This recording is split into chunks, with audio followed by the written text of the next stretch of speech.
Hey everybody, thank you for joining us for today's episode of Real Estate Disruptors. Today we have Mike Hambright, and he flew in from Dallas to talk about the power of building your network. If this is your first time tuning in, I'm Steve Trang, broker and owner of Stunning Homes Realty, founder of the OfferFast Homes app, the only MLS for off-market wholesale properties, and I'm on a mission to create 100 millionaires. If that's something you want to do, let's connect on Instagram at steve.trang. If you're excited for today's show, please give me a wave, give me a thumbs up. And as a friendly reminder, I do not charge a dime for this show. I don't make any money doing this. So here's all I ask. This is what it costs for you to listen to this show. I've been advised by a consultant that I need to get to 500 five-star reviews on iTunes in order to land some of the guests I've been trying to get on the show. So please do me a favor, go into iTunes, subscribe, and give a 5-star review. It'd be even better if you can write a review for us as well. And this is a live show, so please ask your questions for Mike to answer. You ready? Let's do it. All right. So first question is, what got you into real estate? So there's a short version and a long version of the story, right? We got time. So yeah, I went to college. I got a degree in finance, and I was the first person in my family to go to college, and it's just I wanted to get out of my kind of small hometown, and so that's the path that I chose. Got into my first job after college, and kind of felt like had some level of success because nobody in my family had ever done that. I worked for a large bank in Chicago, but the truth is I was a low-level guy sitting in a cubicle, a sea of cubicles of people just like me wondering, is this all there is? Yeah. And that's what happened. So I was there for a couple of years and then went on to another job that seemed prestigious. It was a prestigious company, but it's just like it's the same role at a new company. Mm-hmm. And in that one, it was a smaller operation. It was a large company, but like there were two of us that reported to one guy, and then two of those guys reported to one director. And you could see like the next 15 years of my career, like within 20 feet of my cubicle. Right. It's like, is this all there is? Yeah. Right. And so I did what you're supposed to do. I went back to graduate school. So got more formal education. Supposed right? to do. Yeah. And so I went down that path, went to a top MBA program, and about a week or two. Don't be humble. Which one? University of Texas is a top 20 program. Nice. In Austin, and met my wife there. It was the best part. I had met a lot of great friends there, so she was in the same program. But about a month into our program, September 11th happened. And the economy just shifted, right? So all these people went back to grad school, coming out, planning to make six-figure jobs right out of school. And the truth is when we graduated, half of our class didn't have a job, and a lot of those things were kind of gone, right? So I remember those days. Yeah. So I did end up finding a really good job, and was there for about 3 years, and it was a very unusual job. It was I worked directly for the president of a $5 billion company. And so we're flying around on private jets, like a lot of really cool stuff, like literally meeting with Fortune 100 CEOs at dinner and coming up with strategic plans, stuff like that. It was really an amazing experience for me at the time. But then about 3 years into it, he got promoted to CEO, and then there was a little bit of a smear campaign going. Basically, he got fired, and I was his outspoken right-hand man that had no coverage anymore. You're like, screwed. Yeah, I was like, he's next. They were like, he's next, basically. And I was, and so got fired from that job, really from nothing on my own. It's just like politics. It's just like, so it was kind of a slap in the face. I was like, I was a made man. The rest of my career was like made, but I'd never thought like it's tied to one person. I just didn't really think about that. Right. Had all my eggs in one basket. Politics is powerful. Yeah, no doubt. So left there, licked my wounds, and found another job that moved us from Dallas. My wife and I moved to Washington, D.C. for what ended up being about 18 months, a little bit under 2 years. And it went to work for more of a startup there. So it was a smaller company, but they had grown from like an idea in a bedroom to like $500 million online retailer in a really short period of time. Went public, and everything was kind of great. And so I went there. The job was fantastic. My division that I was running was growing super fast, but the company filed for bankruptcy. And my son had just been born a month earlier, and we were living in a far-off land, had no family in D.C. Yeah. And it was just this kind of back-to-back 2 years of like, I can't control my destiny. And so I didn't really know what I wanted to do. I kind of dabbled in trying to start my own online business at that point because of some experience I had in my last job. we ended up moving back to Dallas, which we knew we were going to do. And I'd always been interested in real estate investing and had just never done anything about it. I'd been to some weekend workshops and read some books. And, it's interesting how discomfort pushes you forward, because I was always in a comfortable position, and a lot of people deal with that in this industry. It happens with a lot of people, right? They're interested, they want it, they just don't want it bad enough. They're not uncomfortable enough. Real estate is, everyone wants to get in real estate. Right. Yeah. Right. And so, I have a podcast too, and I talk to lots of guests, and you have to, people that like until they hit some sort of rock bottom or something bad happened, then all of a sudden they see the success that they just needed to get out of their comfort zone to hit. And so that's kind of what happened to me. 98% of the people that have been in the show had like major adversity. Right. And that's what helped. What's the word? It's the what do you do to coal? But it toughens it, right? Yeah. That's how you create diamonds. Right. So, yeah. So got into real estate in the summer of 2008, and everybody else was running away. And with all this education and everything, we were still naive. Like, I didn't know, like, in hindsight, it actually ended up being the best time to get in. But I didn't know that at the time. We just thought, failure's not an option. So we're going to make this work. And we did. So our first kind of calendar year, took a few months to get going. Our first calendar year, we ended up flipping 65 houses in Dallas with no prior experience, and went on to do kind of 60, 70 houses 65 a year. Your first year. Yeah. It's pretty good. Yeah, it was just, it was like, some of it was the bounce off of these jobs. It was just like, nobody's going to tell me I can't be successful. And it was the fear of like, I'm a brand new father and have no insurance. Like, I'd never had to deal with these things, and had been married for a couple of years. And my wife had said a couple things over time, like, they kind of questioned my ability to support my family. And whether she said something or I thought that, I was like, shit's getting real, right? So I have to make this work. And so we worked, and I say we, it was my wife too, from the beginning. We worked really, really hard to get up off the ground. So let's talk about that. So it was 2008. Yeah. And you're going to buy houses. Right. How are you finding these houses? All through advertising. We just advertised. So we learned how to advertise, have sellers call us directly. Okay. And the benefit in hindsight now is, a lot of the competition wasn't gone, but it had slowed down. It depleted. Yeah. Everyone lost their advertising budgets. Right. Yeah. Yeah. Or people just, were maybe like today picking up bad habits and, paying too much for houses. And then when things started to shift, they were upside down, or lenders are pulling their lines of credit, things like that. Yeah. So 65 houses your first year. Yeah. And then your next year. We kind of stayed at that level, 60, 70 houses a year for a few years. And then as time goes by, your business starts to get more complicated, right? You're like, well, now I have a rental portfolio and a company, and now I start doing some coaching, and just like you start bolting things on that, other businesses start to suffer because I'm focused in other areas. So, but you weren't just flipping, you were also wholesaling.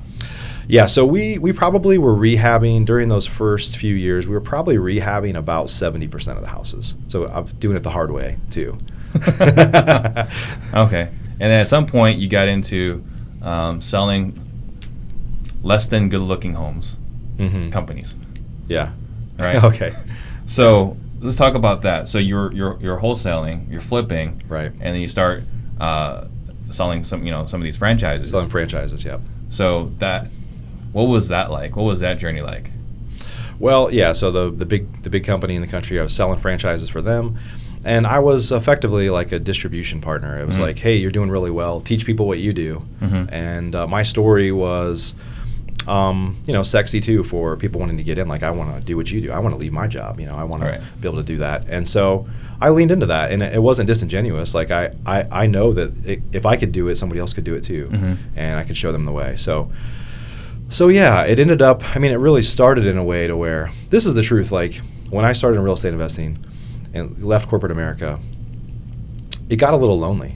Like, none of my friends did what I did, and there were no more office birthday parties or happy hours after work, or that just didn't exist. It was just my wife and I, and an admin and acquisitions guy, a couple people that would be around us, but they weren't like our friends. Like, they're great people, but we didn't like hang out with them socially, right?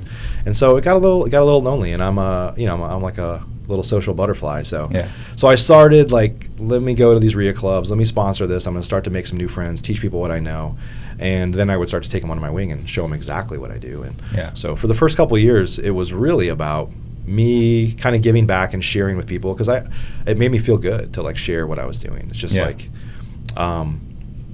and also it turned into a great acquisition source. So next thing you know, I'm JVing with people, or they're assigning deals to me that I'm rehabbing, and so it turned into, I made more money in those early years off of opportunities that would fall in my lap from teaching and showing people how to do things. Right.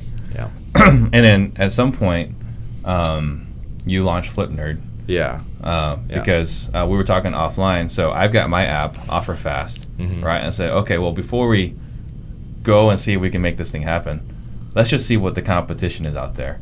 And my cousin Wayne, he's a partner in OfferFast, like, hey, check out this FlipNerd thing. I was like, all right, let's see what this FlipNerd thing is.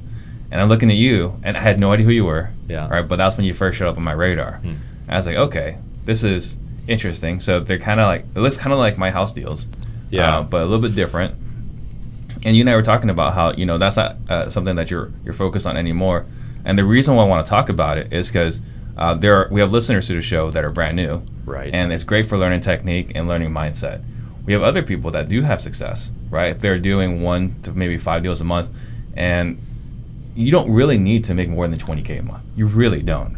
And at some point, boredom starts kicking in, or the entrepreneur mindset where you just shiny object syndrome starts coming in. No doubt. So you went and said, well, I'm going to start this listing platform, right? So what was that journey, and what were the lessons learned?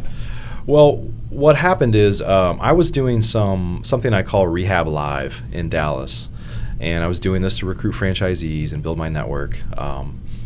And what I did was I basically say, hey, come to a house with us, and you're gonna show up 3 times and watch us rehab the house. It was like HGTV without the drama, and it was real, right? So people would come. We'd have 30, 40, 50, 60 people show up sometimes, and we'd come at the beginning before we've done anything, like in all its glory, and we'd always pick like the worst houses because they were just the best transformations, the biggest transformations. And come halfway through, and then come, a couple weeks later, and it's done, and like, let's sit around and talk about it. And lots of people asking questions. How'd you do this? Why'd you do that? Who did you use for this? All sorts of stuff that just spurred like great conversations. And then it got to a point to where, without me really, I didn't really know where I was going or what I was trying to do, but I was just trying to, maybe a little bit of ego of like teaching people what I know, like it makes you feel good.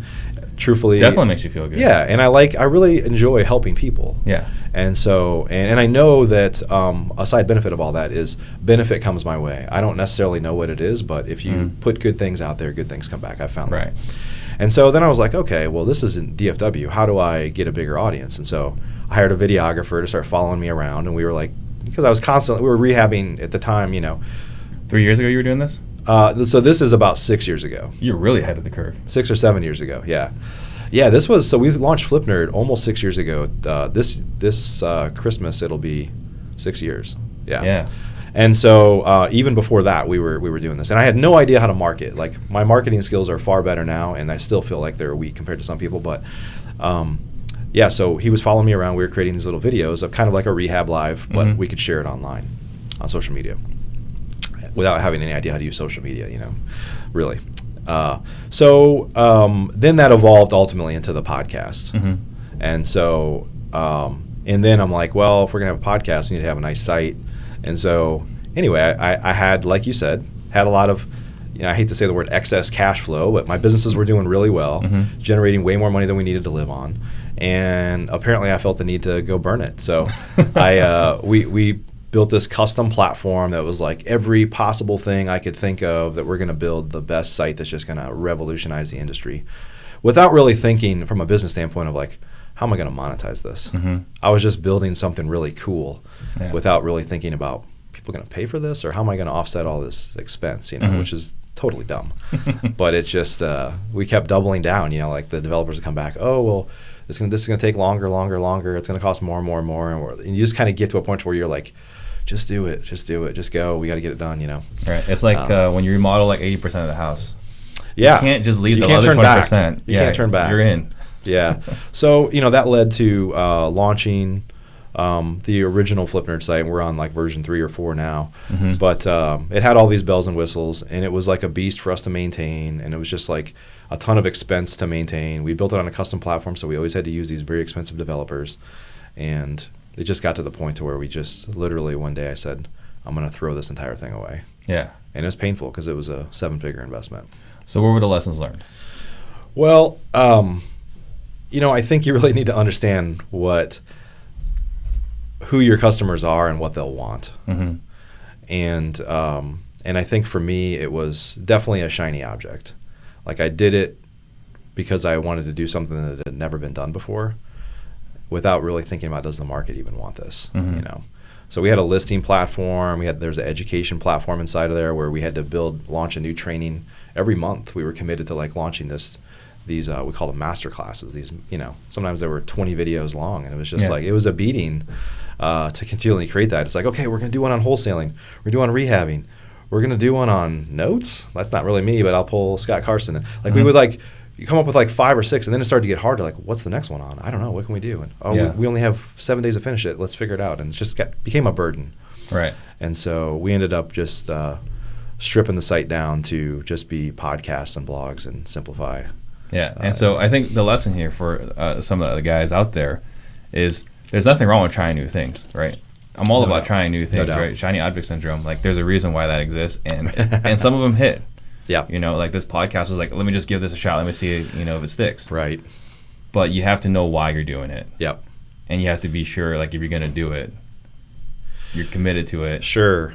So. Yeah. And we bootstrapped the whole thing. So it was probably like if I had the burden of having other people's money in it, mm-hmm. I probably would have found a way. But like it just, after some period of time, we talked about this a little bit up front, you get a little complacent. Like if you have a business that starts to do well, you get a little complacent. And mm-hmm. you're like, I do think one of the biggest benefits we have as entrepreneurs is when you have a business that sustains you. Like it's not about survival anymore. My family's going to eat. I don't have to worry about making my house payment. Like that's not an issue anymore. It starts to be about, it's different for everybody, but impact. But I think it's such a blessing to be able to take risks, to try mm-hmm. things. Yep. Now, I would argue that don't take them as big as I did. Mm-hmm. And other people have taken some big risks too, obviously. Yeah. But I'm constantly trying things, and I know that most of them won't hit. Right. Like we'll throw tens of thousands of dollars at marketing campaigns or different things and try it. And then when it doesn't work, I'm not totally disappointed because I didn't know if it would work anyway, but I'm able to try those things. Mm-hmm. So I think that's a cool thing for entrepreneurs, especially entrepreneurs that are more of a visionary, that like have a lot of ideas. Like I can actually go try those ideas now. And if they don't work, then, if I can find one that works every once in a while, then that's great. Very cool. So one of the messages that I know is important for you to talk about was the power of your network. Yep. So let's talk about that. Yeah. What did you want to talk about in regards to that? Yeah, I just think network. It's so easy these days with social media to be connected to have thousands of friends, but you don't know any of them, right? Or you don't know who they are. And I think the networking really can help your business in many ways. Like you're seeing it through your show, right? You 100%. Meet people. Like you and I have never got a chance to meet in person until today, and we don't know where that'll go. But I know our relationship's not going to end here, right? At least I hope it doesn't. So we'll see how the rest of the show goes now.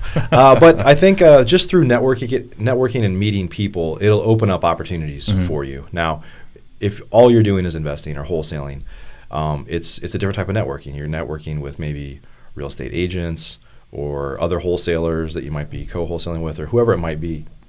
It kind of depends on where you're trying to take your business or where you're trying to go. But I think just I gave a presentation. We had this $1 million meeting last week, and I gave a presentation on networking on steroids and using tools and stuff to actually build your relationships, and effectively using a CRM to kind of manage those relationships. Because if you're doing it in mass, you don't remember little things. Yeah. Like when is somebody's birthday or something just happened to somebody. I just want to record these things. But I think, for so long we've thought that networking is going to a real estate club and getting a big stack of business cards that we throw in a drawer and never see again, right? That the art of the kind of act of networking is not a business card collection. It's starting a relationship. When I started in real estate, that's exactly what I thought it was. Yeah. It's like I got all these business cards, now what? Yeah, the next thing is wrap a rubber band around it and throw it in a drawer, right? Yeah, I got several of those. Yeah, Yeah. the great kindling. But yeah, I think it's hard to know where networking can take you, Mm-hmm. and it kind of depends on knowing where it is you want to go. But a little bit of faith too, that if I give back, if I help people, I think really good networking starts with being a giver. Like, I'm going to help somebody, and I don't expect anything in return, and I don't know what'll come of this. Probably nothing, but every once in a while, kind of like just taking the risks on business we talked about. Yeah. Every once in a while, 10% of the time, something will come back to me, and when I least expect it, probably. Yeah. And so. But I think that's something you really hit there that was important, is that you're giving. Yeah. Right. Something that happens, and I've been in multiple masterminds, and you got the guys that give, you got the givers, you got the matchers, and you got the takers. Yeah. And the takers always seem to get removed. Yeah. From the group. Yeah. So talk about like the importance of giving. Yeah, you have to. If you're not willing to give to somebody continuously, then people feel it, right? Mm-hmm. If you're a taker, people know it. Yeah. If they're like, hey, I'm going to give you something, and and like the next breath, by the way, can you do this for me? Mm-hmm. You know, it's like, it just feels odd. Feels calculated. Yeah, for sure. And I think if you give long enough, like we had this meeting last week, the $1 Million meeting, everybody loved it. I mean, it was like raging success. It was just kind of a one-off thing that we did. Every speaker that was there, people traveled from all over the country to come speak on my stage. I didn't pay them anything. Nobody hesitated. I don't think there's even anybody that I asked that didn't come. Mm-hmm. Like, and somewhere in there, that's because I've probably helped them, or they know that I would do the same for them. Yeah. And I didn't do something for them in the past saying, hey, like a year from now I'm going to have this event and I want you to come. Mm-hmm. But we regularly have that. Inside of our Ambassador Fuel Mastermind, we have people that come, we have two different groups, but we have people that come early to the earlier group to like help them. The earlier group is the less experienced group generally. And so it's just this amazing network of people like helping one another. And I'd like to think that I had a small role in starting that, kind of fostering, like, whenever somebody asks, like, you've helped me, what can I do to help you? And I'm like, just be good to our fellow members here, just like help them. I don't need anything, so help other people, because I know that just comes back around for everybody. So for someone that's newer, like let's say, maybe not Dallas, so let's say Austin, right? And they want to start building their network. Like, what advice do you give someone in how to build their network? Because you're talking about like you gave a presentation on this, like using the CRM, whatever. Like, right. What first steps should someone take in building their network?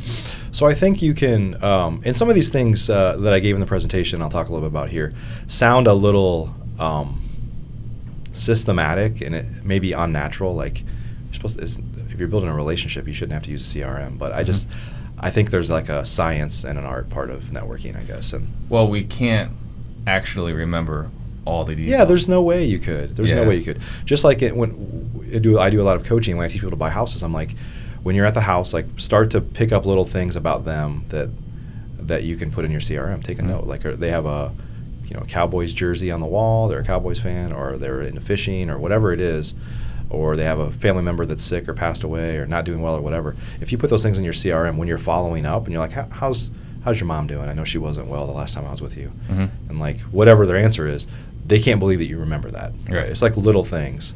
And I think it's important in terms of networking to remember those things. It helps you stand out because nobody really does that.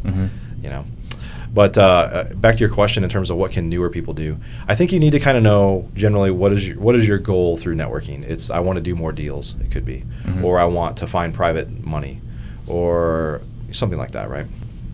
And then kind of put people into categories. Like if I want to do more deals, I'm like, okay, well, I'm going to network with wholesalers. I'm going to network with probate attorneys, whatever it might be. Just find those buckets of people and then just kind of have a concerted effort to go after and meet those people that kind of raise their hand. And I don't believe that you should try to build a relationship with everybody that you meet. It's like if you had some connection when you first met, those relationships are higher quality than the ones that was just like, I have somebody's business card that they handed me, right? There was no initial... There's no forcing it. Right. There's no relationship there yet. Yeah. But I think those relationships that start to kick off, like find a way to reach out to people, email them, text them, like do these things over time. Yeah. And so I think, for newer investors, if we're talking to them, it's like what we just talked about here might sound overwhelming, but it all starts with you meeting one person. Yeah. Like that's how everything begins. So is there a CRM you recommend for newer people for their networking? Yeah. So what I talked about, so I use one, there's two that I talked about last week. One that I used to use, and it's called Contactually. Mm-hmm. You might be familiar with it. So a lot of realtors and brokers use it. And I don't use that one anymore, and I can't really speak to the improvements that they may have made over the past couple of years because all these tools are constantly evolving, right? So we use one that is more of a selling CRM that is called Pipedrive. And it's not really it is a contact manager, and that's how we use it, but it's also good for, I don't want people to go like, shiny object, I got to go get a new CRM, right? Yeah.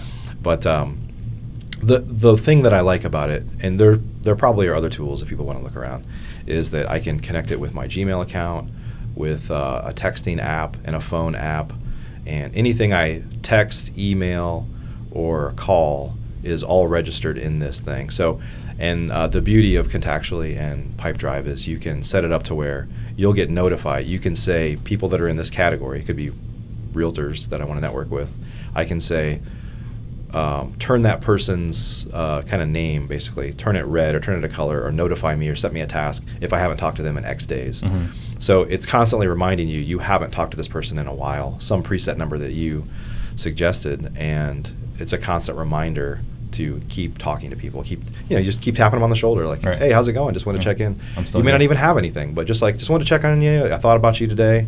Or it's like, hey, I was in this disgusting house today. The toilet was like gross. Here's a picture. Mm-hmm. I saw it and I thought of you. Like, just say stuff like that. I mean, relationship building is partially entertainment, right? I'm gonna educate or entertain people along the way, and it just makes you memorable. Right. And so to this day, there are people that I've done that with over time. That there are agents that bring every burnout in Dallas that they ever come across to me because they know I'm the burnout guy because I took them to a rehab live thing there, and they kind of watch me, and I'm just like, hey, if you ever get a burnout, make sure you come to me, and I've kind of cemented that in their head, and so I'm the go-to person for that. Gotcha. So that was kind of leads to my next question, which is, can you give me an example, because we're talking about the power of building your network. Yeah. Can you give me examples of how building your network has helped you in your journey? I mean, for sure, in the early days when I was just real estate investing and I started selling franchises and coaching people and mentoring people, I was doing more and more business, more and more deals. Usually I would rehab them because people would assign to me. Mm-hmm. But I kind of became the go-to person. Like, they trusted me. I would tell them I'm not going to advocate that I'm always going to pay you the most, but I'm going to be the most reliable person you're ever going to sell to. Mm-hmm. And so it was like, you may not get the best price, but here's what I can offer, and I can also close in like 3 business days. Yeah. So what do you think about that? Or if people couldn't sell it and they come down to the wire and they really need to move it fast, it's like I can close quickly because I had access to cash. So, mm-hmm. But that all came through helping people, building those trusting relationships. As time went by and starting the podcast 6 years ago, I mean, we've done over 1,500 shows now, and so I'm fortunate to have just an amazing I gotta find another word other than a Rolodex because that makes that totally That's tasty, the right? word I would go with. Yeah, but I have an amazing Rolodex of a who's who list of the industry. Truthfully, many of them are friends of mine. Mm-hmm. Many of them are in my mastermind, right? But I could have never done the mastermind. And Investor Fuel is truthfully, it's like a culmination of everything that I've ever done. All the networking together is there. Like, I could have never done that without all that I've been through, ups and downs with FlipNerd and all that. Yeah. That's probably the most vivid example to me is like right now I can pick up a phone and call anybody. If there's somebody that I don't know, which isn't many people in this industry, they're 1 degree away. Like, I know somebody that knows them well. Right. It's really interesting. Yeah. For me, the journey I've had with this podcast. No doubt. People that if I don't know them, I can make a phone call. It's like, hey, can you make an introduction for me, please? Yeah. Yeah. And they're happy to. Right. They're not like, oh, I can't do that. They're happy. Yeah, the people that trust you and like you, whether it's in this space or it's in house buying, they look forward to making introductions. It's a way, if you've added value to them, it's a small way they can add value back to you that's easy for them. Yeah. So Caller Blue has a question is, how do you define networking? So I define it as I actually gave a definition that I had on a slide. I'm trying to remember. But effectively, it is kind of the beginning of an effort to start to give and add value to people. Mm-hmm. So if I start to do things and add value to you, then that builds our relationship, and we don't know where it'll go from there. It's kind of like everything. You just pivot, like this happened, and then, oh, well, he's interested in this. Maybe we could do that together, or maybe I can introduce him to somebody because he said he likes this. And so I think it's this coming out and saying, I want to add value to people. It's like a wide net, right? It's like lead generation, right? It's like direct mail. I'm going to put a bunch of stuff out there. Yeah. A couple things are going to hit, and I'm going to go deeper with the relationship on those things that hit and just see where it goes from there. Right. There were a lot of comments about the quality of your jacket. So if someone wanted to get this jacket. My wife picked this out. This is kind of funny. We were at a random store in a random town in Illinois where my family lives, and I can't even remember the name of the store right now, so if you're going to ask me that. But it's like a small like boutique type store in the middle of the Midwest. There might be a couple of them, but my wife picked this out. She's like, this is your costume. I've only had 3 opportunities to wear this, and so over the past couple months, so today's the day. That's awesome. And Bobby Papin wants to know, when you're talking about providing value, what advice would you give to someone that's trying to network with a fix and flip cash buyer, trying to build that network? Trying to find people to sell to? I think, if you just spend time with people asking them, like what it is you're looking for, like how can I serve you? Sometimes it's just as simple as asking people, like I want to find some ways to work together. What can I do to serve you? What can I do to help you? And you'd be surprised where that sometimes it's just as simple as just asking, like how can I help you? But I think at the end of the day, I think one of the problems that gives wholesalers a bad name is ultimately their customers are rehabbers, right? Usually, or landlords. And if you've never wholesaled, if you've never rehabbed and you've never kept a rental, everything you're doing is trying to position yourself to sell to somebody that you don't actually know what they want. And so I think a lot of wholesalers would be better served if they got to know their customers better. Like what is it that you want? Can you show me, even if you sell to them, like can I come back and you tell me how much money you spent and I want to see what you did here, just to learn the process of rehabbing, because you're effectively trying to estimate rehab repairs, and you're trying to estimate and make a bunch of assumptions. At the end of the day, most wholesalers are just trying to make money, and I get that. But as the game goes on, you have to know who your customer is. Yeah. Same thing we talked about with FlipNerd. Like you're just throwing stuff out there and thinking if I build it, they will come. The cycle has been such that if you get a deal under contract, you can sell it if you bought it right. But I think as things kind of tighten up, as rehabbers start to contract and pull back a little bit, it's more and more important to understand what does it really cost you to do this, and what is it you're really looking for. Yeah. Well, I think that this, when you're talking about having follow up with your buyer and find out what they actually spent in rehab, does 2 things. A, it shows that you actually care about them. Right. And B, you're actually going to get better at quoting the estimated rehab. No doubt. There's 2 huge benefits there. Sure. So there's no reason not to do this. So I think that's a great question, Bobby, for doing that. How was the answer? I think that was a great answer. Great answer. I learned something there too. We should start doing that. Okay, so then, so you got the coaching, you got the podcast, multiple podcasts. So the 2 podcasts are... We have 2 podcasts now, with the FlipNerd, Real Estate Investing Secrets. The FlipNerd show is the original one. That's been running for 6 years, almost 6 years, coming up here in a couple months. And I've kind of rebranded it a little bit. This year we kind of rebranded it as Real Estate Investing Secrets. And it's more of me just sharing my thoughts. It used to be interview based, and we still do a little bit of interviews, but it's more of like me sharing thoughts or something just happened to me, or short stuff sometimes in my car and stuff like that. So that's evolved. And I kind of switched with the real estate, with the interview style. We moved that over to the Investor Fuel Mastermind podcast. So we have the Investor Fuel Mastermind. We have over 100 of the top real estate investors in America. And I was like, for years I would have a show and we're constantly trying to find new prospects. And it's just kind of hit me, around this time last year.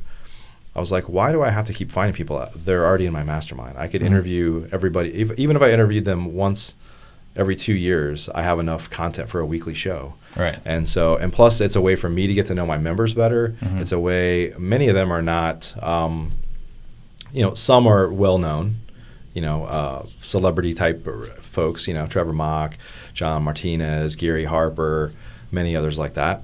And some are like crushing it in their market, but nobody knows who they are. And they're cool with that. They're just, that social media isn't their thing, right? Right. And so, but but they have a great message to share if I can get them on the show. Right. So then, with those two going on, so you got 2 podcasts, coaching, your mastermind. Right. Now, are you still in the business as far as like flipping and wholesaling? Yeah. So we don't do as many deals as we used to. So lately, one of the things that I shifted was started partnering with people. So in the Dallas market, for example, we launched, and it's a little bit of a beta test as to how this will evolve, but we have about 10 real estate investors that we partnered with, and we do all their marketing, take all the calls, text message, cold calling, all this stuff, and they're doing acquisitions and dispositions. And so kind of modeling how to do that. I mean, I'm always, at this point for me, real estate investing has changed my life. Yeah. And I'm also investing in multifamily now, which is a whole nother story. But for me, I realized, so I have a good friend, Matt Andrews, who said this a while back, and I never forget. I think about it all the time. Real estate investing isn't the thing; it's the thing that gets you the thing. And I know that for me, we've been in real estate for 12 years. We've worked really hard, but the transactional side of the business is not exciting to me anymore.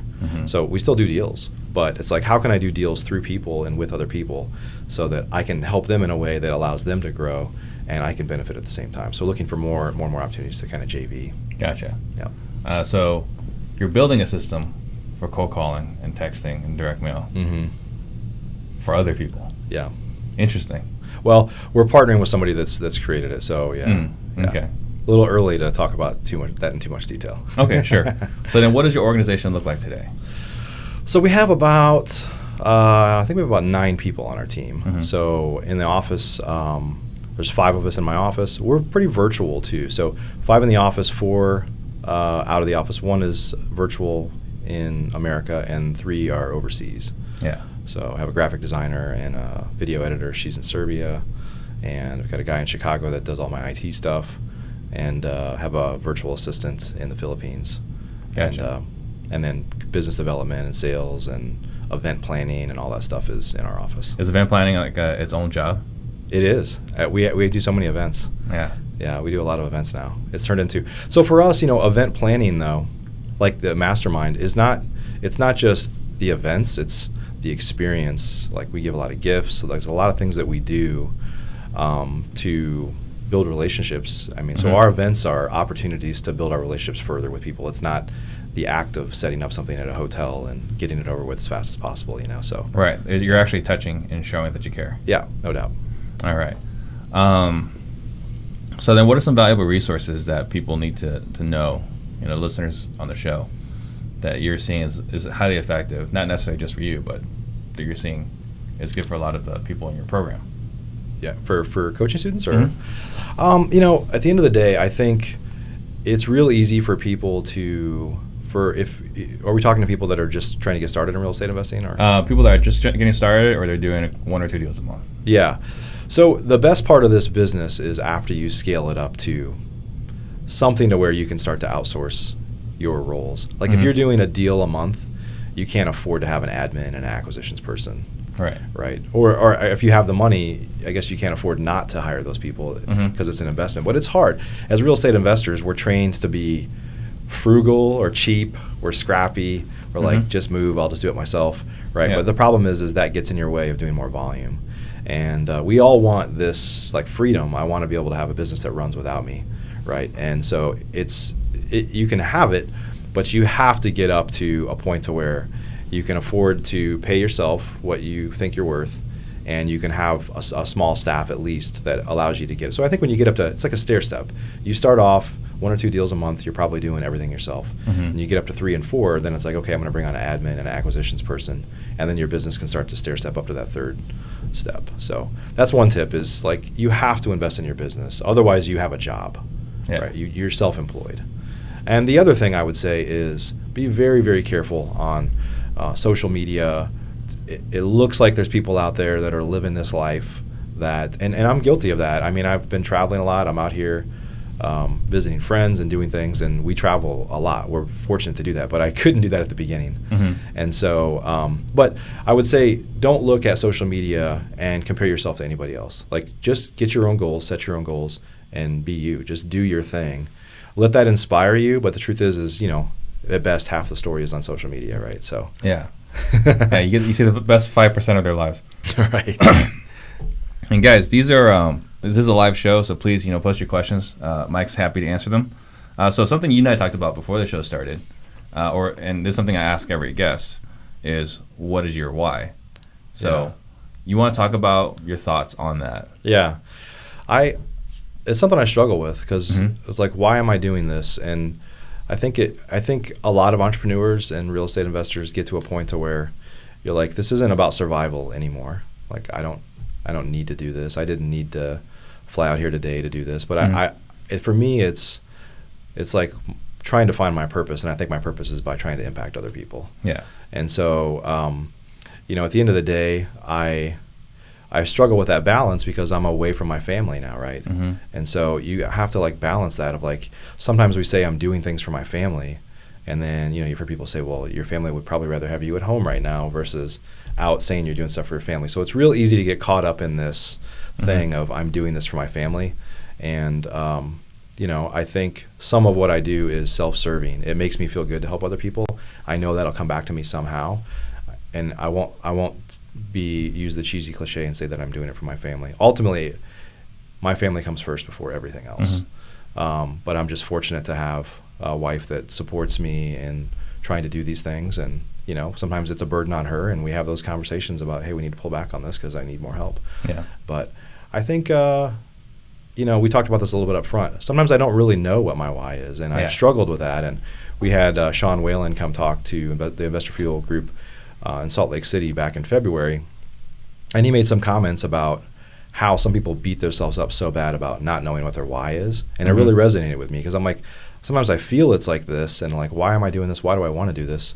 I think sometimes it's okay to say, I don't know why, but it just feels right, and I'll find my why eventually.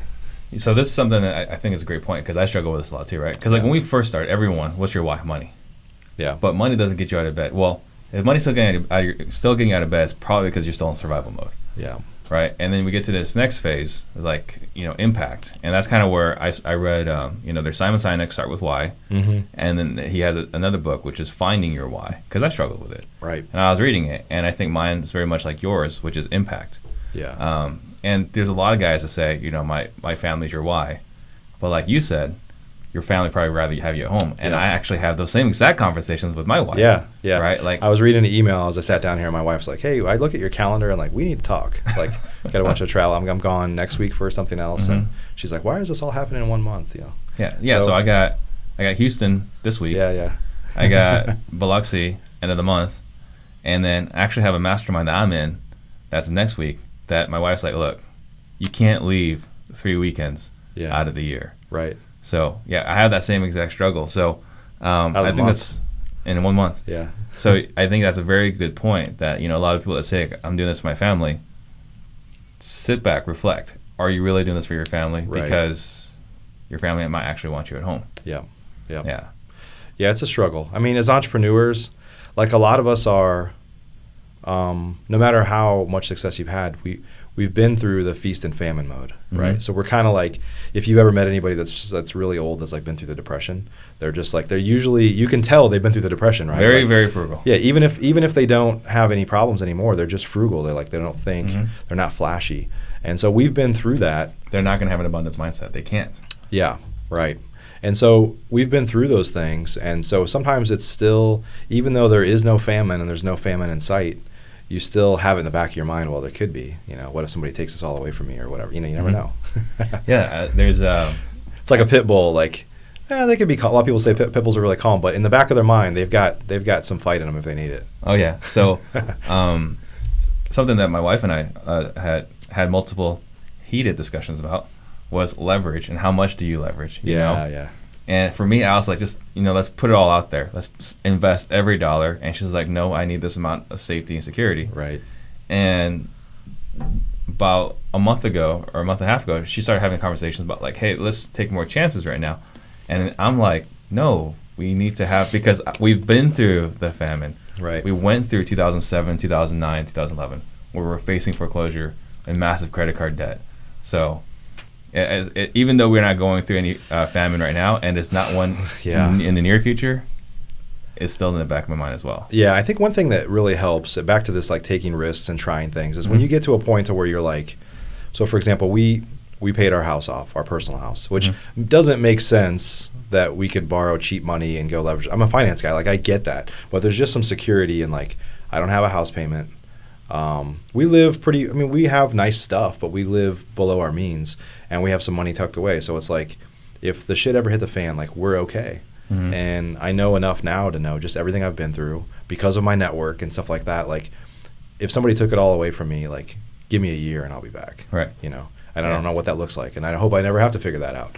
But I think as an entrepreneur, once you get to a point to where you know, no matter what happens, I'm resilient and I can come back from anything.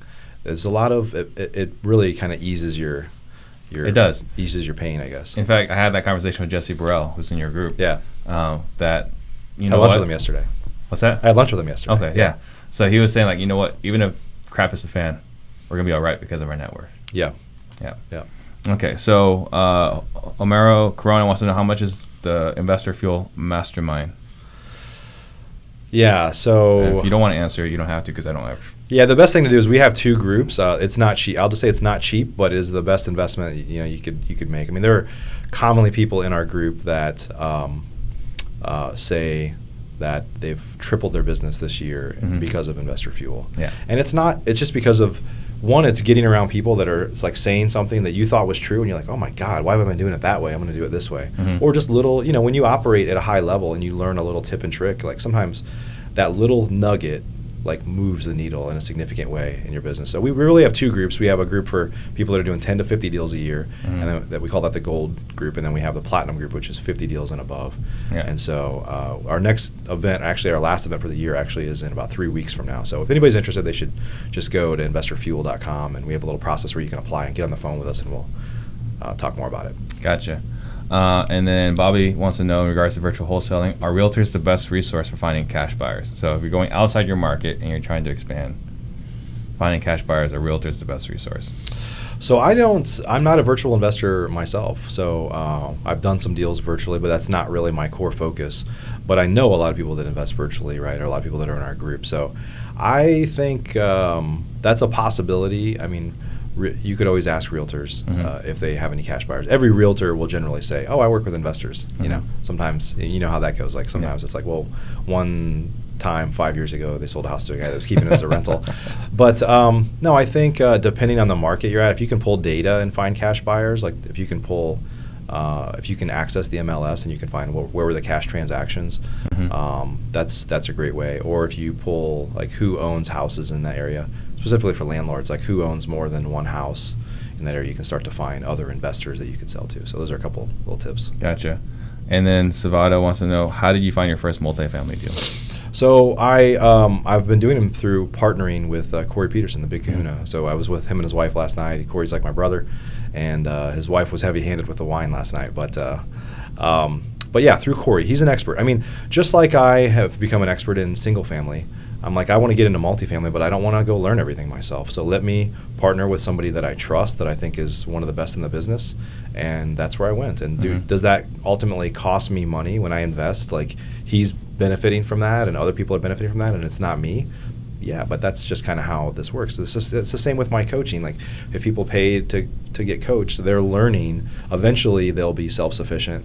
But I don't want to go learn multifamily on my own. I don't want to build up all the relationships that are needed to make that work. Right. And so I've done it with a friend. It was something that we were talking on Sunday with Chris Rude. He was saying, we were talking about, this is the cheat code, right? This is back in the day when you were opening in the Power magazine.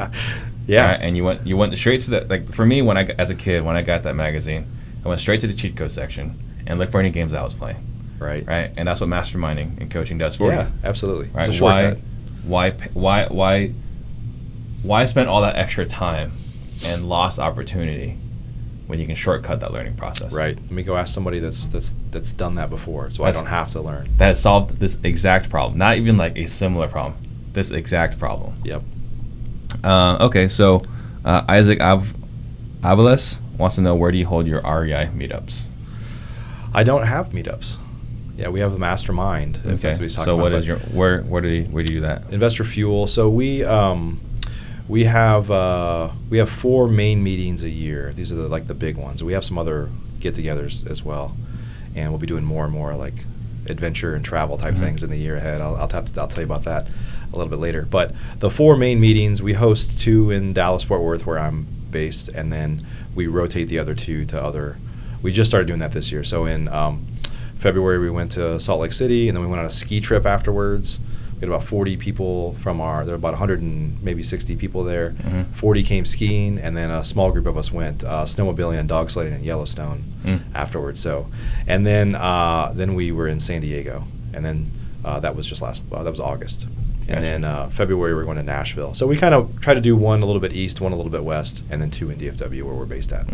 Interesting. Yeah. So, right, with what we're doing, all 4 are in Phoenix. So I'm thinking maybe we should not do the July one in Phoenix because it's a little warm here. It's a little warm here. So what is your biggest struggle right now? My biggest struggle is probably something that we talked about is like trying to do it all. I struggle with that still, and I've gotten better at saying no to stuff.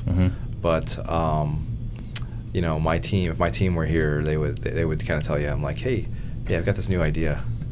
You have a second? I want to tell you about something. And they're just like, here we go. Get the popcorn out, So I struggle with staying focused on. I don't think that it's causing any problems with what I'm doing now because I've gotten way better. But I still am always looking for taking whatever I'm doing to the next level. Have you looked at strategic coach? Yeah. So I've thought. You ran in. So Todd Swaggerty's a good buddy of mine. Yeah.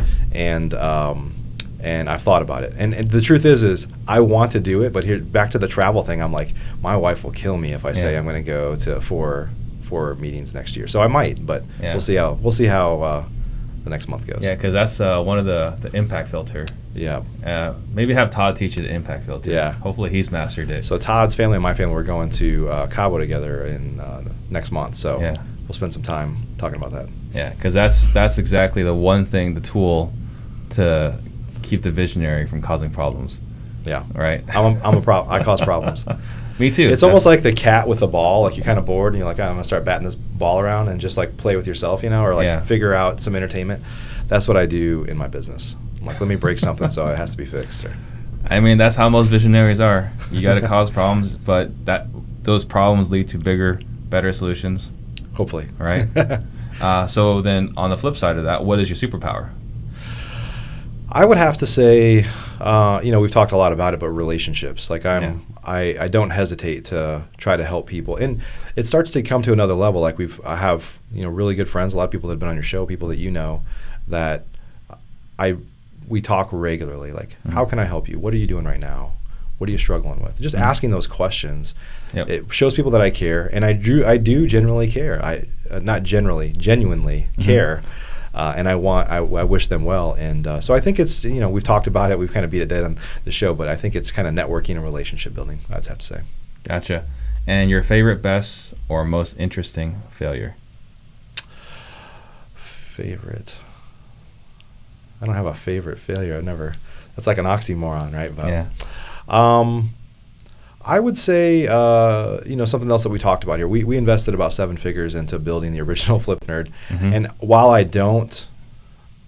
I'm not happy with that, it was just like the willingness to not let failure be an option, and just to continue to pivot until we figured out how to add value to people and how to get customers to pay us for adding that value. Yeah. So I'd have to say that has definitely been my largest failure. I mean, we have lots of properties that have failed, or lost money on, which we don't have enough time on the show to talk about those stories.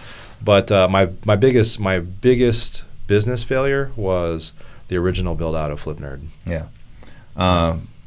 Matt Smith wants to know, what key things should one be looking for when joining a mastermind?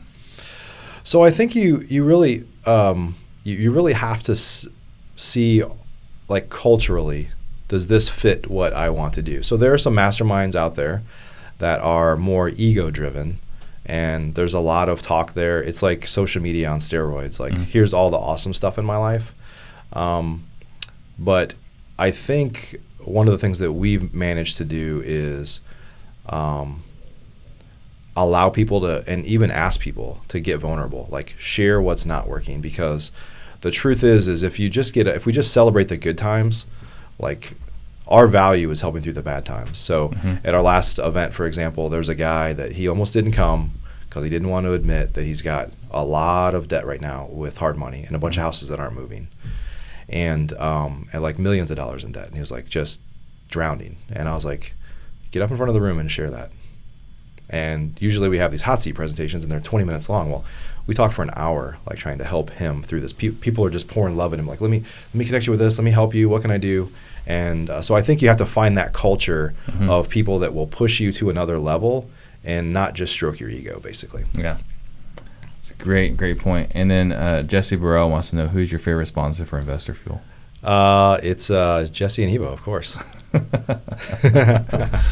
All right. So, and we love Jesse too. Yeah. So, best way to find a mentor or coach? So again, I think it kind of depends on your specialty. Like, what is it you're trying to accomplish? If you want to do creative finance things, like that's not me. I don't do that. For example, if it's fundamental, like getting started in real estate investing, that's what we do. It just depends. Obviously, if you want multifamily, go to that person. So find that's the right person. And I think again, it comes down to culture. Like if you see somebody on social media and they seem like, this is an R-rated show or no, we're good. Okay. If they're like a douchebag, like don't work with that. Like they're probably only showing you a portion of their true colors on social media or when you talk to them. So I think it's being around people that truly care and understand. Like one of the things that I think a lot of real estate coaching programs fail from is that they never try to understand, well, what is it that the student wants? They're just like, here's how to fly on private jets and like change your life. Like they're selling the sizzle and not the steak, right? So it's like, we take time to say in our FlipNerd program, it's like, what is your goal? If your goal is to just do a house, like I love when somebody comes into our program and they're like, I make $60,000 a year and I'd really love to just replace that income. Because I know they can do so much more if that's what they want. But when somebody's like, I want to make $1 million in my first year, it's like, I'm not going to tell you can do that. And you won't. Like you're going to fail. And if you set that expectation up front. And so I think a lot of mentors and coaching programs out there sell the sizzle a lot more than the steak. And so just make sure that if you're buying the sizzle that you're going to get the sizzle. Is there a book that you've gifted more than any other?